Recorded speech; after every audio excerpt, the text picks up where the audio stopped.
जरा चल।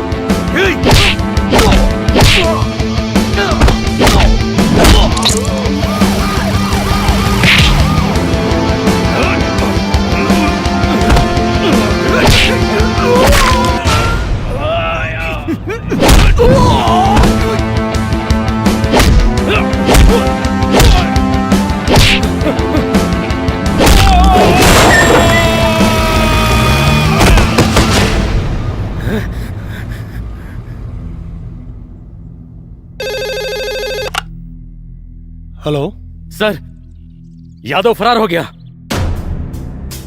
फरार हो गया? क्या बकवास है लोहा सिंह? सही कह रहे हैं सर, देव सिंह ने गद्दारी की है। सर, जाते जाते वो सरकारी असला भी लूट ले गए। एक मुजरिम पुलिस कस्टडी से फरार हो गया और तुम क्या कर रहे थे? चप्पे चप्पे पे नजर रखो, किसी भी कीमत पर यादव की गिरफ्तारी चाहिए। चलो फोन रखो।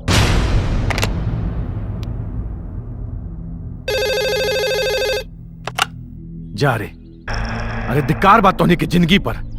एगो पता नहीं सा सिपाही तोरा पूरा पुलिस फोर्स के धोखा देके चल गई और तोहनी के हाथ में हाथ रख के बचल बड़ा सन। खबर से बात सुनो हमारे पहले। हमरे सबर का इम्तिहान मत ले एसपी, ना था आदमी हम जानवर नियर काटी ले।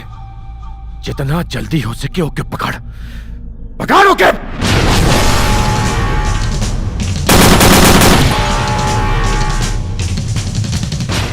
अरे खुलवा तो बहुत जरूरी है प्लीज। क्या बात हो? अरे साहब बहुत जरूरी है, तनी एसपी साहब से मिलवा दो। बोल देली ना एसपी साहब नहीं मिली हन, तारा सस्पेंड अरे करे बाड़े ना। सस्पेंड तो कैले हम, लेकिन एक बार मिलल बहुत जरूरी है प्लीज। ना ना जा भैया तू जा। साहब चला हटा। मिठाई भैया तनी कुछ करवा दो ना ना कुछ ना होई। जय भगवान। आवा आवा आवा तो है लोगों ने कमी और रहा। बतासा जी सुनने में आया कि एसपी साहब आपको सस्पेंड कर दिए। ना ना हमारा आरती उतारत रहा ना, सस्पेंड ना करिए तो का प्रमोशन कर दिए। हे महाराज ऐसा में हम रोनिया कि तोहन लोग रहा जितना बोलने रहने कुल दिखा देला टीवी में। आप तो बोल रहे थे मैं किसी से डरता ही नहीं हूँ। हे भगवान, तो जब शराब या पी ले ले तो ना डराइला, और जब शराब उतर जाला तो डराइला गिला। बहुत बेकार आदमी हवा। अब मजोले था हमार ब्याह शादी उम्र में भाई ना हो, कहाँ जा भैया? भाग जाना तो कमरा सबरा फोड़ दे। भाग जा, कहाँ था? भाग जा, भाग हट। हे भगवान का करी दादा? जिन जाई कोई लड़िया नौकरिया पिया छोड़ दे। ए सेठ का रे? बिरवा खाली गई बा कि स्वीटी से हमारे बियाह के बारे में कुछ सोचबा। मारा ससुर बियाह करबा, मारा पलटा से मुँहे लाल हो जाई। अब्बे बियाह करिया नहीं, चल गिलास धर सारे चाय पिया। चलन बियाह करे। आ गई ना भविष्य का दरोगा। कौन दरोगा आयल हरे? अरे एसपी के दारू पी के गरिया देले बा और सस्पेंड हो गइल बा। अभी केतनो कुछ मांगी दी है मत। अरे सरवा पहलू को 2500 बाकी लगेले बा, देबे ना किलस बे। दी है मत कुछ। सेठ जय हिंद। अपन जय हिंद अपने लगे रखकर निकल नहीं से तो। बड़ा गुस्सा में लगता रहा। गुस्सा में ना हो, तनी जलेबी खिया देता, बहुत भूख लगल हो। जलेबी? हाँ जलेबी खइबा? हाँ 2500 पहले के बाकी बा, देबे ना किला आलू जलेबा खाए। अरे तारा जो तनख्वाह मिले वाली है दे दे। अरे अपन तनख्वाह लेके ओहरे रहा। मैंने सस्पेंड हो गई तो ना देबा खाए के। तब ले बुढ़ा घोड़ा के घास से ना दी। अरे तो डकैत ना है, दे दे। हमारा साथी उसे पूछ। अरे हम साथी होती कुछ नहीं की। अरे ये एकदम फर्जी आदमी बा। पलट गई, दारू पियावत रहनी हो। ना ना देखो थे तू लोग के ईमानदारी। ज्यादा बहुत भूख लगल हो। अरे निकल ले जा। पूरे वक्त में साथ छोड़ देला, तू देला छोड़। बेटा कहीं और चल जाए, निकल ले, भाग भाग सारे। निकला ना, कहली फर्जी आदमी बा।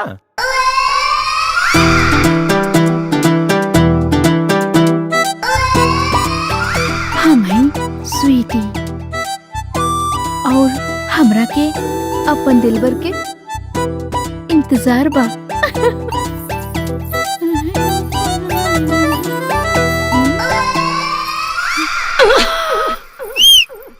आई हाँ ए सिपाही जी,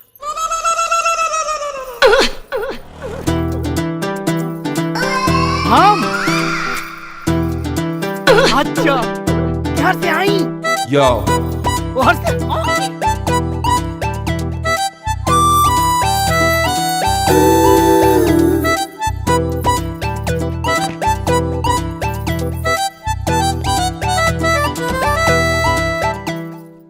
काहे बोलौलू हो? बैठा ना।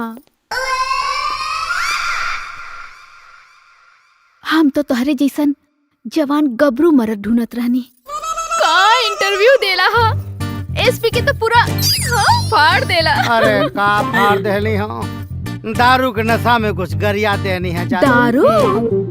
तू दारू भी पिएला? तो के दारू पसंद है का? अरे मायू, अच्छा तब बतावा कि अब का करे कहो। का करे के हा, हम ना तो पे फिदा हो गए हैं और ना हमरा के तो से मोहब्बत हो गई बा। भूखे पेट मोहब्बत होला का? सूखे संड घूमतानी खाए के है ना जलेबी तक गुप्तवा ना देले सो। अच्छा हाँ, बिना पैसा रुपया के मोहब्बत ना होला। बस इतनी सी बात? हाँ मिल जाई के दे।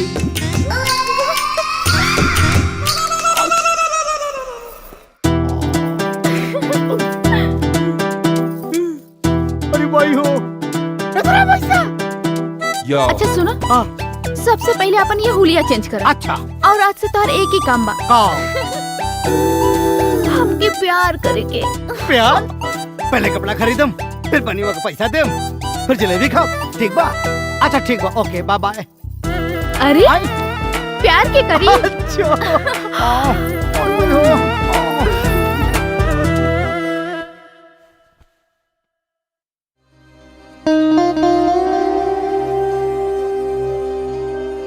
आई लव यू मैडम जी, आई लव यू।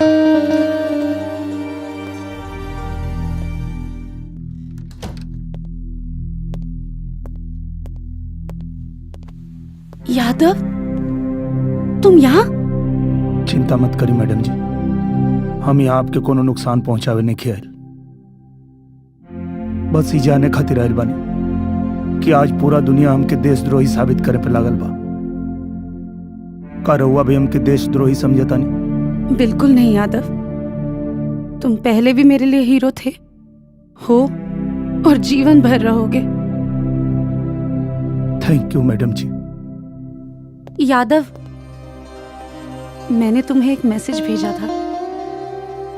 हाँ मैडम जी, हम वो जवाब देवे की कोशिश कैले रहनी, लेकिन ओकरा पहले ही सब महाभारत हो गई। पर मुझे तुम्हारा जवाब मिल गया।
चाही रानी भरत हरिया लेके सूत रहा हमरा के कोरा चीखहीन हो जाई भीन सारिया सैया छोड़ दा सैया छोड़ दा ई खटिया तू दूर दे बका कहिया ये करा तुम्हें राजा दूर दे बका काल लाल पहिला काट के हो काल लाल पहिला काट के ई रहे गोरे गोरे खाला खाला ए सुगना खाला खाला ए सुगना कटोरे कटोरे खाला खाला ए सुगना कटोरे कटोरे खाला खाला ए सुगना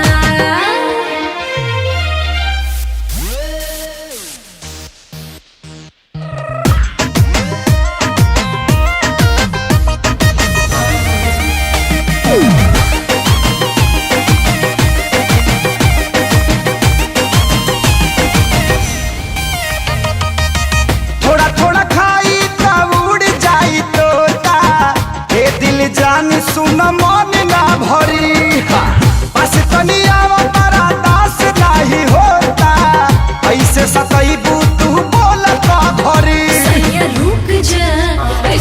रुक जा तू काहे हड़बड़ करला लहर लूट लोहे लोहे का गड़बड़ करला पहिल मार से डुबकिया पहिल मार से डुबकिया था लेला कोरे कोरे खाला खाला ए सुगना हो खाला खाला ए सुगना कटोरे कटोरे खाला खाला ए सुगना कटोरे कटोरे खाला खाला ए सुगना त आवो खाला हेलो। हाँ लोहा सिंह मैं बोल रहा हूँ। जय हिंद सर। जय हिंद। लोहा सिंह यादव जितना खतरनाक बब्बर सेठ के लिए है उतना ही हमारे लिए भी है। राइट सर, इस बार छोड़ेंगे नहीं, देखते हैं कितना भागता है। हाँ पर एक बात का ख्याल रखना कि यादव तुम? सर यादव आपके घर पे? हाँ। सर मैं अभी फोर्स लेके आ रहा हूँ। ओके। डरी मत, हमके पता बा हमरे वर्दी के दागदार बनाव में बब्बर के साथ आपके हाथ है, लेकिन हम आपके माफ कर देंगे। वो एक खातिर ना कि आप हमारे सर हैं, एक खातिर काहे कि आप हमार होखे वाला सार हैं। क्या बकवास है? दिमाग खराब हो गया तुम्हारा। दिमाग एकदम सही है, यही से आपसे विनती करत हन, लड़ाई में आप हमारे साथ हो जाए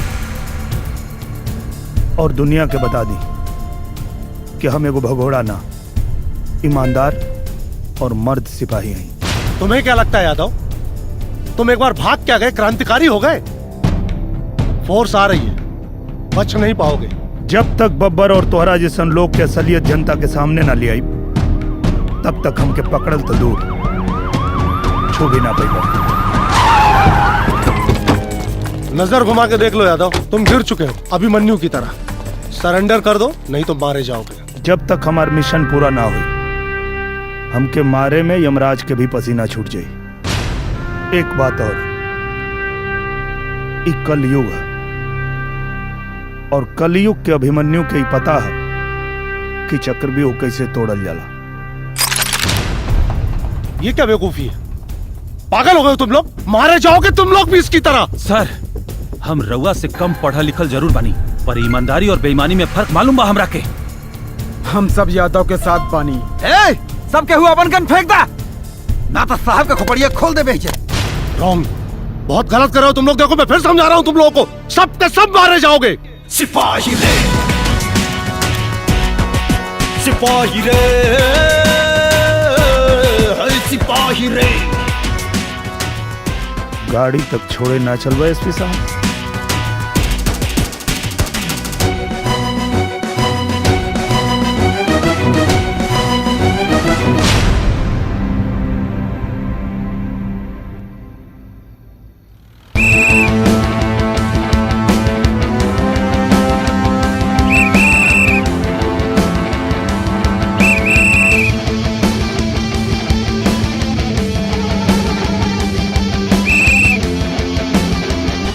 हमके एगो बात नहीं समझ में आवत।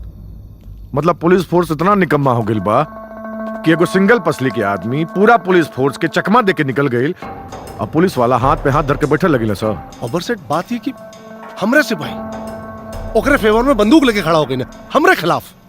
अब समझ में नहीं क्या अचानक धोखा हो गई। एक मिनट कहीं तू लोग बिरादरी तो नहीं खेला? अरे ना अगर तू लोगों से नहीं हो तो हमसे बता दो, हम अपने आदमी के काम पे लगा दे। और अगर हमारा आदमी काम पे लग जी है नु तो शहर में हुई कत्लेआम और शहर के लॉ एंड ऑर्डर लग जाए दक्षिण। बब्बर सेठ हमार बात सुना, ऐसा कुछ करे के जरूरत नहीं खे। जगह जगह नाकेबंदी कर दियल गई बा, पुलिस चप्पा पर तैनात बा, यादव बच के भाग न पाई। देखा अगर कानून व्यवस्था के कुछ हुई तो हमारे मंत्री पद पर आ चाहिए, हमरे पर आ जाए का मतलब आप पर आ चाहिए। ऐसा कुछ मत करे एसपी साहब, बताई ना। बस एक और मौका दे, या तो जिंदा या मुर्दा आपके सामने हुई। ठीक बा, आखिरी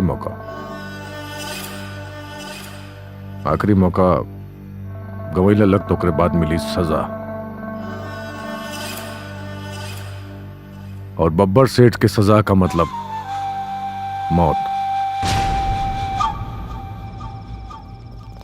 यादव, कुछ ऐसी बातें हैं जो मैंने तुम्हें नहीं बताई। मैं नहीं चाहता था कि तुम कोई गलत कदम उठाओ। यादव, समझ रहे हो तुम मैं क्या कह रहा हूं? भाई कब है? यहां कहां बैठली? कहां बस भैया? ओ जी, मीना, हे माई का भाई बोलना, कहां बा सब लोग? खत्म हो गए। का खत्म हो गई? सब खत्म हो गए।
छोड़ दे हमारे बाबू के, छोड़ दे हमारे बाबू के,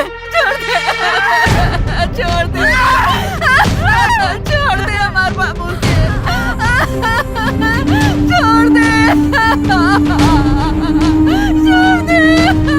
अरे क्या कर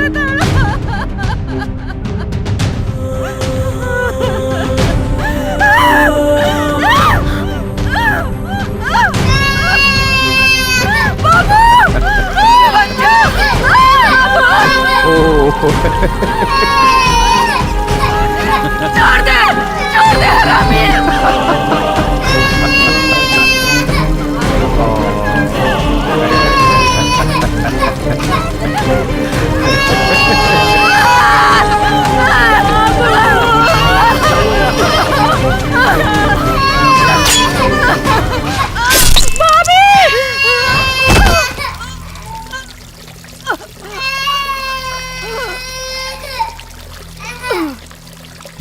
ओ तेरी माँ की। का भाईजान ई का करत हुआ? तोहरा के तो दोजक में भी जगह न मिली, एकरा के कुमारे मार देवा। मार मत, मार मत।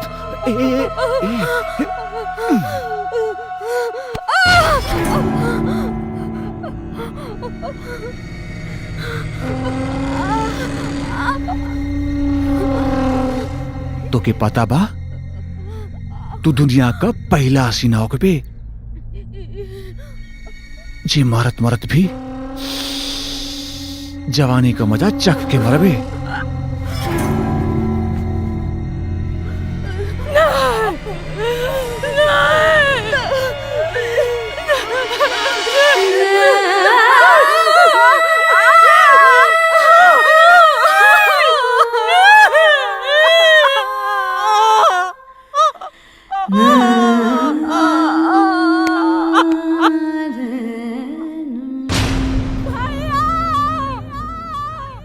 पूरा परिवार का लाश देखे खातिर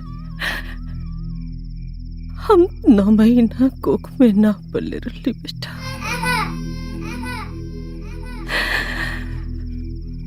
अब जिहाद एगो सिपाही नियन और मुरियाद एगो सिपाही नियन।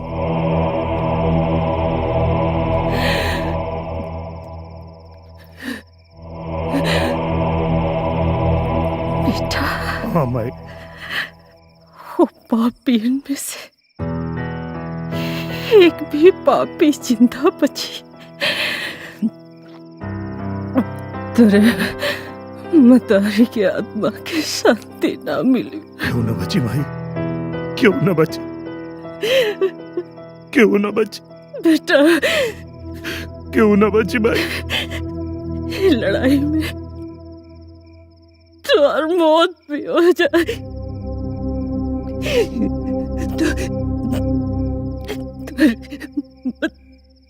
मतारी के तुमको तकलीफ ना हो। छोड़ो छोड़ो हम मत ना छोड़, ना छोड़ माई, ना छोड़। क्यों ना छोड़ माई, माई ना छोड़ माई, ना छोड़ माई, माई, माई, माई,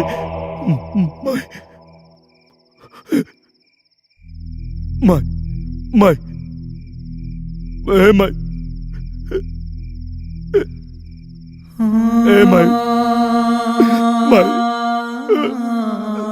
सब छोड़ के चल गए, तू छोड़ के मत जा भाई, तू छोड़ के मत जा भाई, मत जा भाई।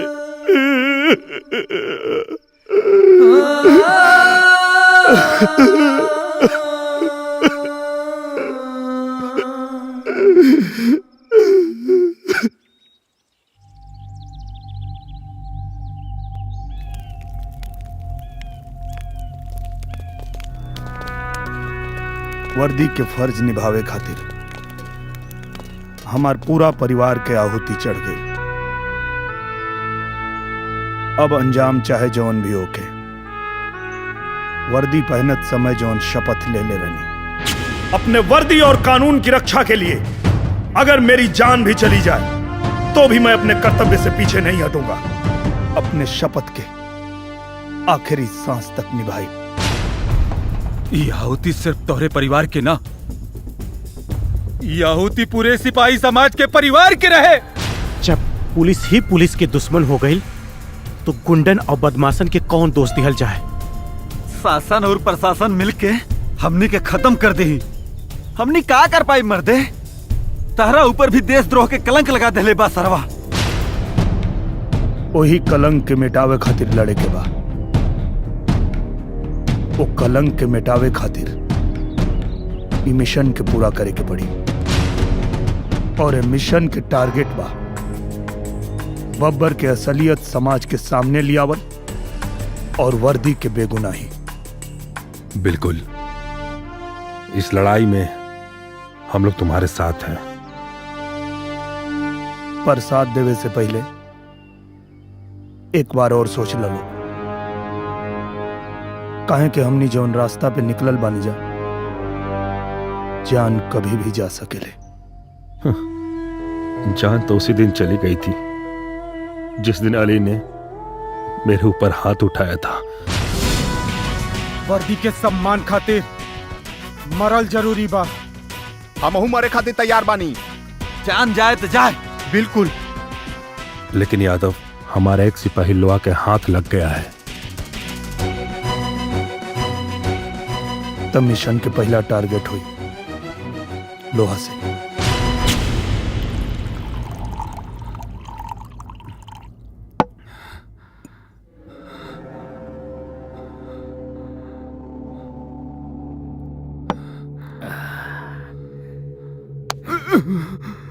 हमके पता तो यादव के बारे में जाने ले। ना साहब, हमके कुछ पता नहीं। बोल ससुराऊ कहाँ मिली? ना साहब, हमके ना मालूम। बता दे, ना तो तोरा के ना साहब, हमके कुछ पता ना। मार के तोर चटनी बना दे। ना साहब, हमके कुछ पता ना। नहीं के पता तोरा के? नहीं साहब, हमके कुछ बहुत पता ना। मार हम सच कहता नहीं साहब, हमके कुछ पता ना। बहुत मार खइबे रे। नहीं साहब, हमके कुछ पता ना। अरे तू खड़ा खड़ा मुंह का देखत बाड़े, जो जाके दारू ले आओ। जी सर।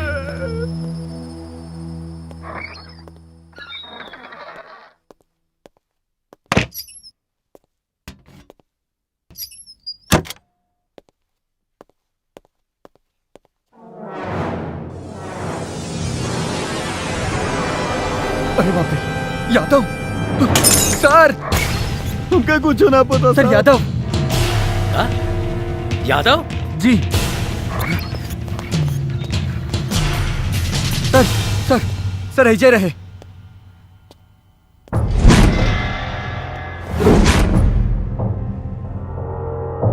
ससुरा, दारू हम पीले बानी और नशा तोरा को।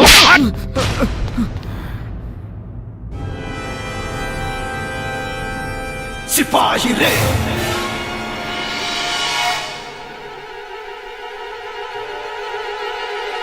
सिपाही रे।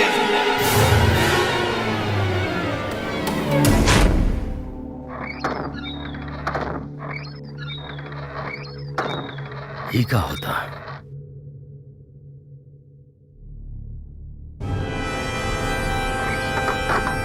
क्या होता?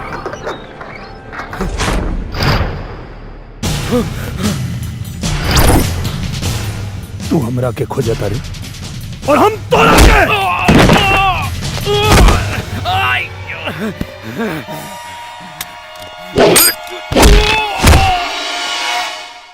यादव, हमरा को माफ कर दे।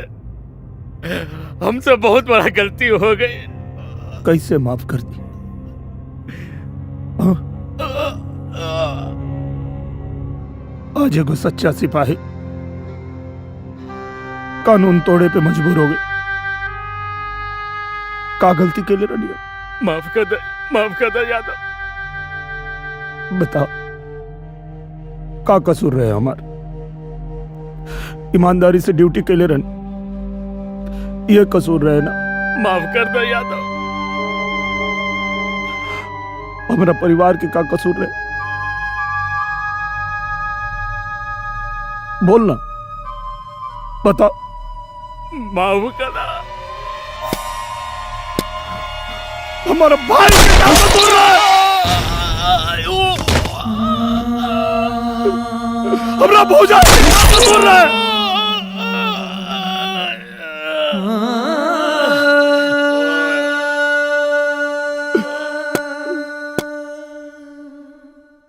हमार मासूम भतीजा के का कसूर रहे? हमार बहन के का कसूर रहे? हमार माई के का कसूर रहे?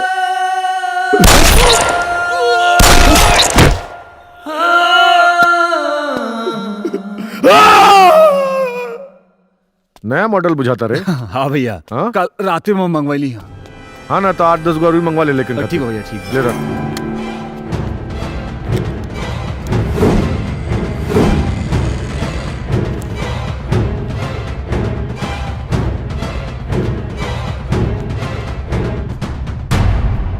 बब्बर सेठ